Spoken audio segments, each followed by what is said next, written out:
Hi everyone, I'm Haidy Marzouk. I'm a member of the PPR committee with the AAOA, and I'm sitting here in beautiful Vail, Colorado with Dr. Chris Vickery. Today we're going to be doing one of our chats to discuss some of our more challenging patient populations. We're going to be discussing geriatric ENT and some of the most common questions we have that kind of stump us a bit with geriatric ENT. Thanks, Dr. Vickery, for joining me. Sure. Good morning and welcome to everybody, and greetings from sunny Vail at the Explorers Course. It's been a beautiful weekend here, and so we're glad to get the chance to talk to you. So sometimes I sit in the office and I get these lovely older patients who clearly have, presbycusis, and we recommend hearing aids, and they come back and they say, my hearing aids are driving me crazy. Everything's louder. It's bothering me. Even though everything's louder, I can't make out what people are saying. And I'm no audiologist, and I want to be able to help them through the process, knowing the benefits of hearing aids. What advice do you have for me on counseling these patients? I think that's a familiar scenario for all of us, and I think it's important to remember that hearing aids are an assistive technology, that they don't replace the sense of hearing. They don't work like eyeglasses to correct an underlying problem, but they're assistive. They're aiding the hearing. And so if you coach the expectations up front, I think that helps them better adjust to the process. And we know that there's a lot of evidence that hearing loss is under-recognized and certainly under-treated. And there's a wealth of literature that supports the downstream impact. There's a sort of a downward spiral from hearing loss into withdrawal and social isolation and cognitive decline. And so as otolaryngologists, and especially as members of the AAOA, most of us are comprehensive otolaryngologists. And so we're in a position to interact with these patients, especially, if the primary care doctor is too busy to address this, after worrying about A1C and hypertension and everything else. We're in a place where we can really make a significant impact in the quality of life for older patients suffering with hearing loss. So some of my patients also, especially if they're developing presbycusis maybe on the earlier side, really struggle with, well, why is this happening? My friend, she didn't need hearing aids until she was 90. And, they struggle with, well, why did this happen? How is this going to affect my health overall? Is this preventable? So how do you like to counsel those patients?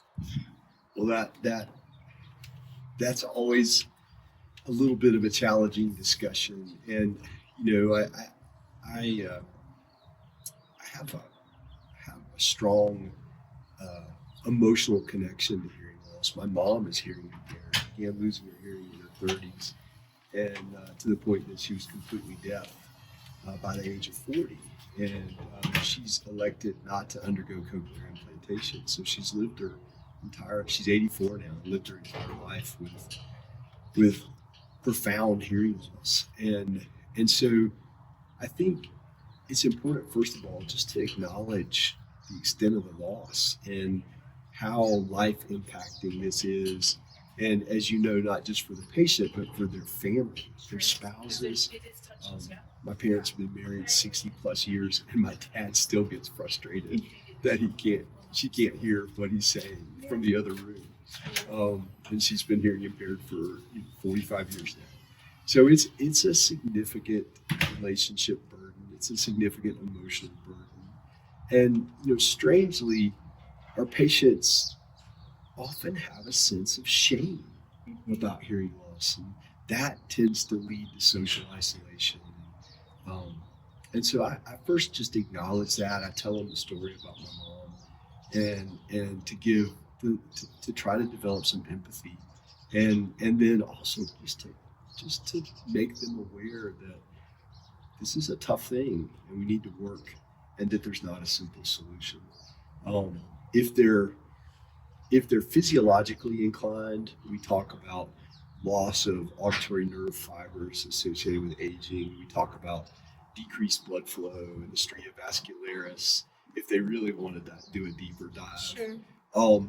And then I usually circle back to the points we mentioned earlier that hearing loss predisposes to the social isolation and potential cognitive decline. And it is always, I think of one patient who had two great loves in life. One was jazz, and the other was marksmanship, or he loved guns. And he had just gotten a particular gun called a Ruger and had gone to the shooting range and just had a field day. And then came in with a horrible exacerbation of his tinnitus, a big drop in his sensory neural level. And all of a sudden he couldn't hear his high-end recordings, just the impact. So we do talk about prevention. If they have a particular hobby that predisposes, make sure they're wearing appropriate hearing protection when they're gardening and using any kind of power tools. Try to get them, to embrace aiding. And I always tell them, I'd rather have you wear your hearing aids 5 minutes too early than 5 minutes too late. So that was going to be my follow-up question. Now, with all the data that's coming out regarding cognitive decline and its association with hearing loss, you're recommending that people get aided on the sooner side rather than, when they think it's absolutely necessary and I can't, they've hit that social isolation phase. This is one of those answers that, as I'm not sure I have data to support it. It's a strong opinion, but loosely supported. Yeah. But for multiple reasons, I do think, if you're trying to preserve speech discrimination, it's better to preserve, because once it's gone, it's gone. And then the other kind of common sense thing to me is something that's going to be a bit challenging to adapt to. You're better off making that change when your reserves are higher. Sure. And when there's maybe less pressure on you. So the other black box that I see in my office is the vertigo patient.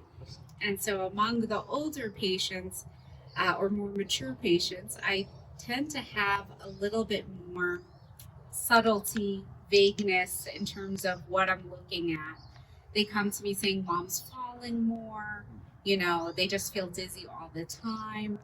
And I can't put it always in this nice, clean box where I can equity and feel like I've done something.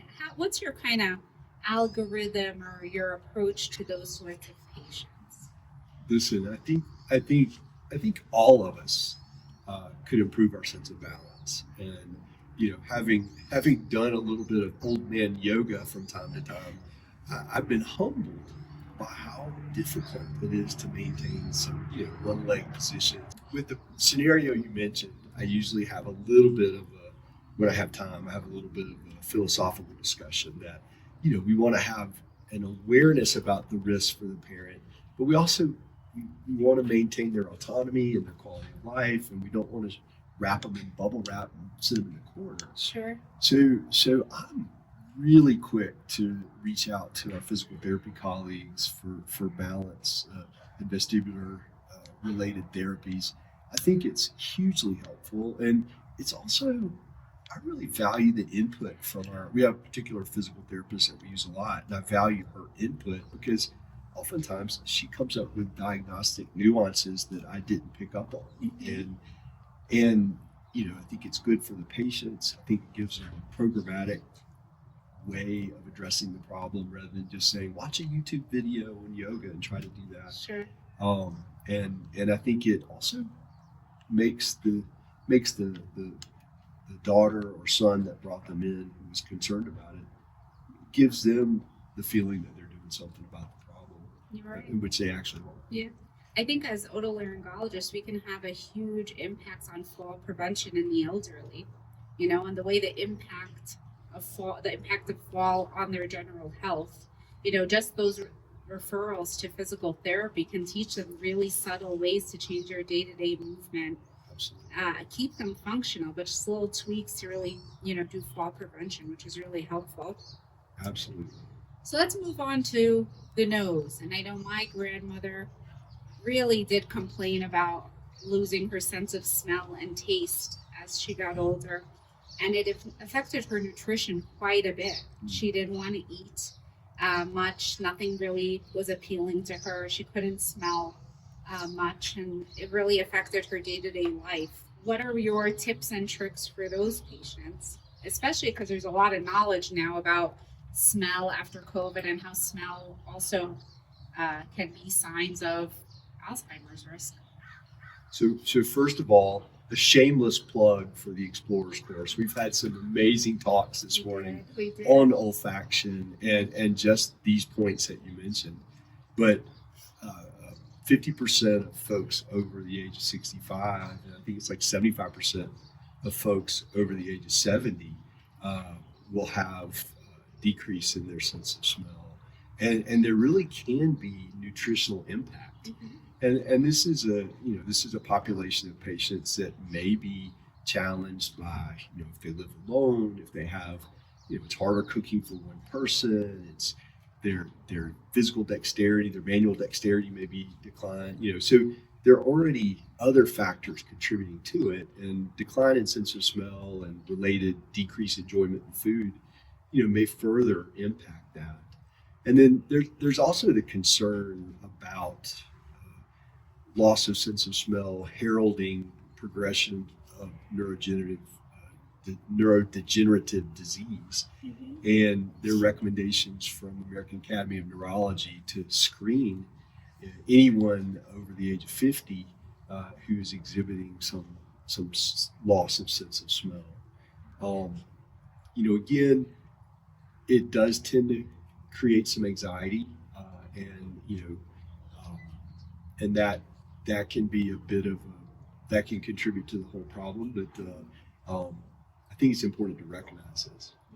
I think a great pearl we learned today from Dr. Crosby during the course was actually trying to preserve the sense of smell is also helpful for cognitive, slowing cognitive decline. So I thought that was a cool. I did. Yeah. That's a great point. I'm going to start sniffing stuff and doing crossword puzzles both, right? I'd much rather sniff stuff than do Sudoku or whatever. Sure.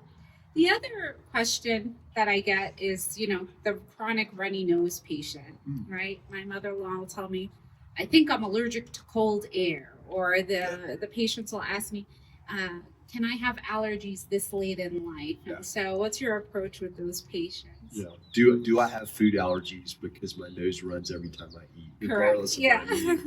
And so I think, first of all, vasomotor rhinitis is the unrecognized or unappreciated contribution to rhinorrhea in the older patient. And so, they're very effective medications to kind of help distinguish that, and their response to previous allergic treatments kind of helps guide you for that. But you can make patients very happy if you can, give them a nose spray that allows them to go out to dinner with their friends and not have to have a napkin in one hand and a Kleenex in the other. Mm-hmm. And so, always explore that topic. And there's, I've had multiple patients who retired and, left an office environment who then started playing golf every day, or they started gardening avidly, or they doing a lot of hiking or cycling, just developed a lot of outdoor interests. And these folks come in and say, Doc, I'm 70 years old. I can't be developing allergies. Why am I sneezing all the time? I can't even, I can't putt because my nose is running so bad.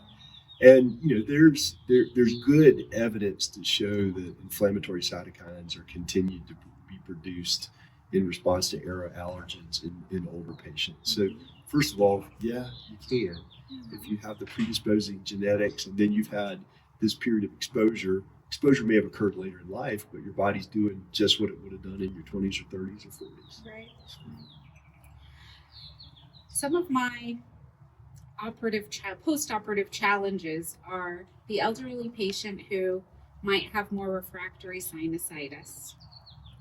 Can you talk to me a little bit about that and why the geriatric population might have some more refractory sinusitis compared to other populations? Well, I appreciate the fact that I'm not the only person who has some challenging post-operative results. There is this interesting concept called inflammaging, which is just sort of a low-grade, sort of cytokine-driven chronic inflammation. The term's been around since the 2000s, and in preparation for this talk, I did a little bit of reading about it, and I think it's going to be a real blossoming field of just trying to define the cytokine milieu of that, and then the obvious question is what can you do about it? But there's evidence that not only does this affect the chronicity and the severity of rhinosinusitis, but also other inflammatory conditions, joints, joint pain and mobility issues, and some evidence that it may affect crossing the blood-brain barrier and may have effects on neurocognitive decline. So I think this whole idea of just how competent we know with our allergic patients the type 1 inflammation versus type 2 inflammation balance is very important. But I think we may be on the threshold of discovering sort of a typing system for the inflammatory situation going on in the elderly. And so, my word of the day, inflammaging. Don't ask me to spell it. I'm just trying to say it. Yeah, inflammaging. Yeah. I got it. Very good. So, another common problem, right? A big thing in our world is dealing with aspiration, throat issues. It really is known to be quite a silent killer in many older patients. So we also know it's multifactorial, and we're surgeons, so we tend to have kind of a more surgical line of thinking. But I think one of the gifts we can also provide some of our older patients is really having a good handle on what to do with dysphagia. The swallowing issues, I'm phlegmy, those sorts of questions that I get very frequently in the office, just to have wrap my head around the good approach, maybe algorithm, like what you like to do to kind of work those patients up or handle them. So if you're ever having a slow day and you're just really worried that you're going to get finished in clinic too early and your patient visits are too short, add a question about dysphagia, because it seems like when you bring that up in review of systems, it's almost universally positive, for dysphagia over a certain age, and so as you mentioned, it is multifactorial, and it is a spectrum that ranges, from the more benign end, which can still be very vexing, but what we refer to as presbyesophagus, where there's really a discoordination of the neuromuscular response in the esophagus, which just makes it less efficient and renders the patient more dependent on gravity, more dependent on flushing it down with drinking, all the way up to, you will find masses and tumors, you'll find diverticuli that can have a big impact.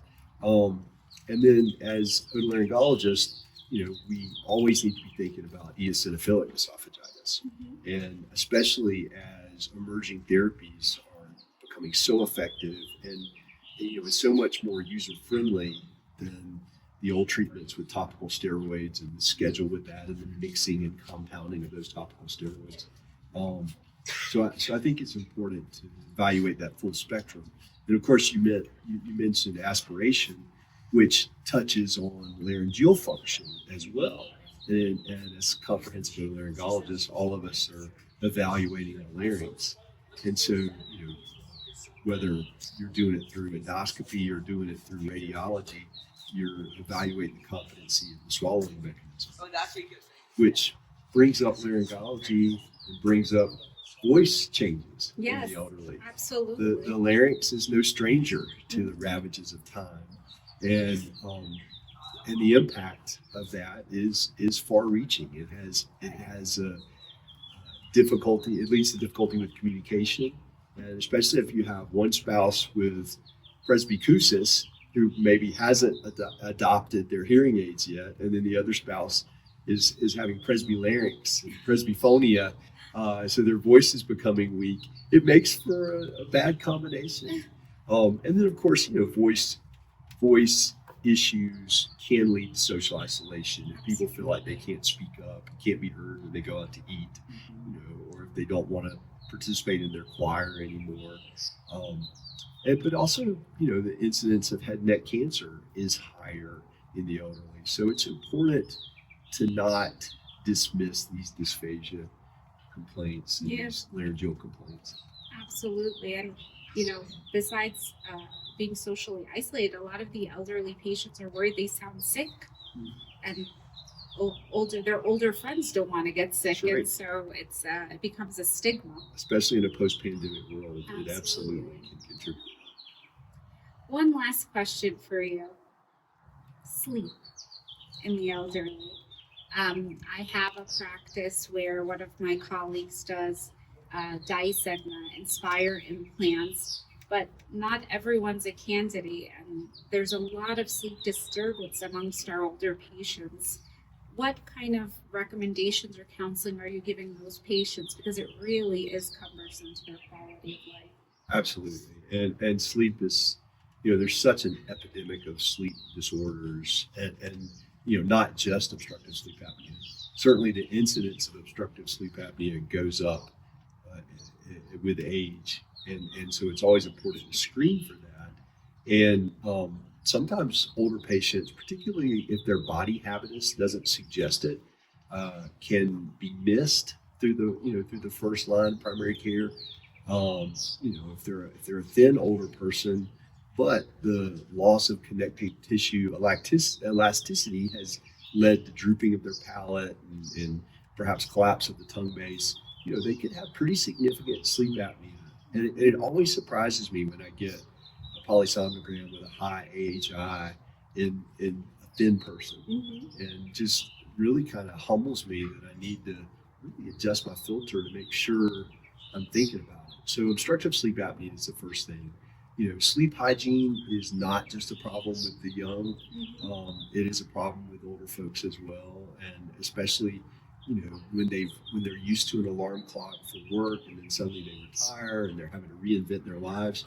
I think maintenance to a schedule is important, and there are an awful lot of older patients who stay up late online and stay up late watching things, and then they can't shut their mind down in order to go to sleep. And then, of course, our geriatric years, our golden years, can be strewn with all kinds of mental health challenges, and sometimes anxiety and the inability not to ruminate on things can really create some insomnia problems in older folks, and not to mention the impact of other chronic comorbidities. It's hard to sleep when your back hurts or your neck hurts or your joints hurt, and so it is a wide open field when you consider sleep in a geriatric population. I really like how you broke it down. Is it something structural that us as ENTs maybe have a handle on? Is it really a sleep hygiene issue? Is it a mental health issue, or is it something else that's keeping them up at night? And that way, at least if you're not the one treating, you know which way to point them. And I think they appreciate that in and of itself. And just taking the time when you have it available. And I know we're all busier than ever, but just taking the time to explore some of these somewhat tangential but important issues with our older patients. And maybe not on the first visit, but if a follow-up visit allows for it, you can significantly beneficially impact the quality of life for your older patients by thinking about these things. Thank you so much, Dr. Vickery. I learned a lot. It's definitely a patient population that we're going to be discussing more at the AAOA meetings, as we have a very large older population here in the country. So stay tuned, and thanks again. You're welcome. Thank you.